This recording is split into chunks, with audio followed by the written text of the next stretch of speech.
এবার সরাসরি লিকুভির ছবিটা আপনাদের দেখাই। দেখুন লিকুভির ছবি, যেখানে ধস 10 নম্বর জাতীয় সড়কে ধস, কারণ নাগাড়ে বৃষ্টি, আর নাগাড়ে বৃষ্টি ধসে বিপর্যস্ত উত্তর সিকিম। যে ছবি আপনারা দেখছেন, বাংলা সিকিম লাইফ লাইনে ধস, 10 নম্বর জাতীয় সড়কে দু জায়গায় ধস নেমেছে সেবক ও তিস্তা বাজারের আগে লিকুভি সেখানে, আর অন্যদিকে চিত্র রংপুর মাঝে মামখোলাতেও ধস। কি পরিস্থিতি, কোন পথে যান চলাচল করছে জানাবে পার্থ, রয়েছে আমার সঙ্গে। পার্থ, গতকাল থেকে টানা বৃষ্টি চলছে পাহাড় দিয়ে, এবং তারপরে কিন্তু নতুন করে ধস নামলো 10 নম্বর জাতীয় সড়কে, এবং এই যে দুই জায়গা লিকুভি ইস্তাবাজার এবং সেবকের মাঝখানে ধস প্রবণ এলাকা হিসেবে চিহ্নিত, সেখানে কিন্তু নতুন করে ধস নামায়।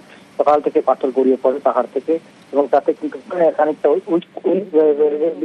পুকুরে কিন্তু যান চলাচল নিয়ন্ত্রিত করা হচ্ছে, অর্থাৎ একমুখী যান চলাচল করছে। তবে জাতীয় সড়ক যেহেতু আরেক জায়গায় মামখোলা, একেবারে বাংলা সিকিম সীমান্ত যে রংপুর রয়েছে তার ঠিক আগেই মামখোলা, কালিম্পংয়ের মামখোলা, সেখানেও কিন্তু ধসের জাতীয় সড়কের একটা অংশ ধসে গেছে, এবং তার লরিও কিন্তু পড়ে রয়েছে।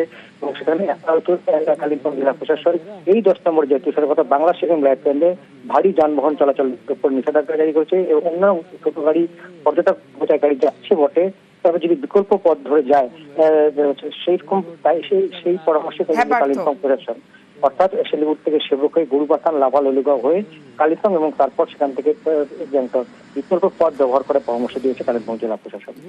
বেশ,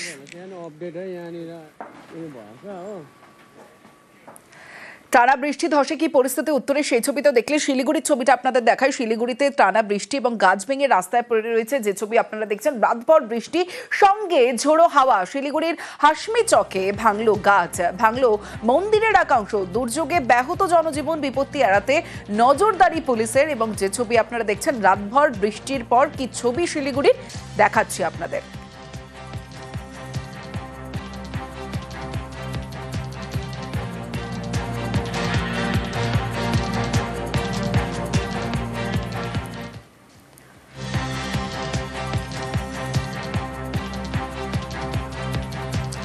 উত্তরের পাশাপাশি এবার হাওড়ার ছবিটাও আপনাদের দেখাই। দেখুন, এই যে জল জমার যে সমস্যা, মুখ্যমন্ত্রী মমতা বন্দ্যোপাধ্যায়ের নির্দেশ, হাওড়ায় তড়িঘড়ি পদক্ষেপ নেওয়া হলো। লিলুয়ায় বেআইনি নির্মাণ ভাঙলো বালি পুরসভা। হাওড়ার বালিতে শুরু হলো নিকাশি নালা সংস্কার। আরো বিস্তারিত জানবো, দেবাশিস রয়েছে আমার সঙ্গে। দেবাশিস, আমরা জানি দীর্ঘ কয়েক বছর ধরে বালি পুরসভা বা হাওড়া পুরসভায় কোনো পদ ছিল না, ফলে সেই কারণে কিন্তু এলাকার নিষ্কাশন ব্যবস্থা এবং পরিষেবা নিয়ে একটা সমস্যা ছিল। দীর্ঘ প্রায় 7 থেকে 8 বছর ধরে লিলুয়ার এই বিস্তীর্ণ এলাকা তার যত জলের তলায় ছিল, অল্প বৃষ্টি হলেই সারা বছর জল থাকতো। এই নিয়ে মানুষের ক্ষোভ ছিল। অবশেষে হাওড়া পুরসভা বা বালি পুরসভার একাধিক কাউন্সিলর বিভিন্ন এলাকা পরিদর্শন করে, এবং লিলুয়া অঞ্চলের যে দপ্তর কাউন্সিলর যে কৈলাস মিশ্রা, সে যখন এলাকায় যায় সেখানে সাধারণ মানুষ কার্যত তাকে আবেদন জানায় যে পরিষ্কার করার জন্য। এরপরেই মুখ্যমন্ত্রীর দ্বারস্থ হন প্রাক্তন কাউন্সিলর কৈলাস মিশ্রা, এবং এই নির্দেশ, এবং অর্থাৎ মুখ্যমন্ত্রীর কাছে এই খবর পৌঁছতেই প্রায় 12 ঘন্টার মধ্যে নির্দেশ দেওয়া হয় যে এই রাস্তাঘাট বা এলাকায় যে নিষ্কাশন ব্যবস্থা তা পরিষ্কার করতে হবে। সেখানেই দেখা যায় মিরপাড়া অঞ্চলে একটি সরকারি নালা, বড় নালা, সেই নালা দখল করে বেআইনি নির্মাণ, এবং সেই নির্মাণ না ভাঙলে সেখান দিয়ে জল পাস করা সম্ভব নয়।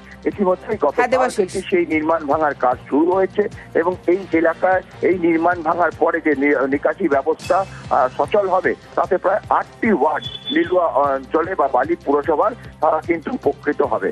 বেশ, এইটা মানে ইলিগাল ভাবে 20 ফুট প্রায় ড্রেনের উপর কনস্ট্রাকশন করা হয়েছিল, ইলিগাল কনস্ট্রাকশন, এবং সেইটা আমরা আমাদের নেত্রী, আমাদের মুখ্যমন্ত্রীর কাছে পৌঁছে দিয়েছি খবর।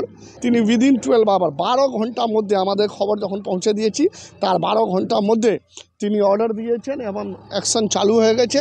এই যে ব্লক করে ড্রেনের উপর কনস্ট্রাকশন, সেটা ভেঙে ফেলা হচ্ছে, এবং আগামী কিছুদিন মধ্যে দেখবেন এই প্রবলেমটা সলভ হওয়ার পর আর কিছু জায়গায় এরকম আছে অসুবিধা, সেগুলো সলভ হওয়ার পর জলটা নেমে যাবে। দীর্ঘদিন ধরে জলের সমস্যায় ভুগছি, এখানে জল পাসই হয় না। বাচ্চা কাচ্চারাও এইভাবেই এখান দিয়ে স্কুলে যাওয়া আসা করে। অনেকদিন ধরে কি সমস্যা? হ্যাঁ, অনেকদিন ধরেই না, জল বেরোয় না এখানে। ঘরে ঘরেও তো জল নাকি? হ্যাঁ, আমাদের ঘরেও জল থাকে। কতদিন ধরে সমস্যা ভুগছেন? আমরা 2011 সালের পর থেকে এখানে রাস্তা নেই আর ড্রেনও নেই, তার ফলে আমরা সমস্যায় ভুগছি। জল কি বেরোয় না? না, জল একদম বেরোয় না। বৃষ্টি হলে একবার বৃষ্টি হলে এখানে জল জমে যায়, তারপর আর সেই জল পাস হয় না।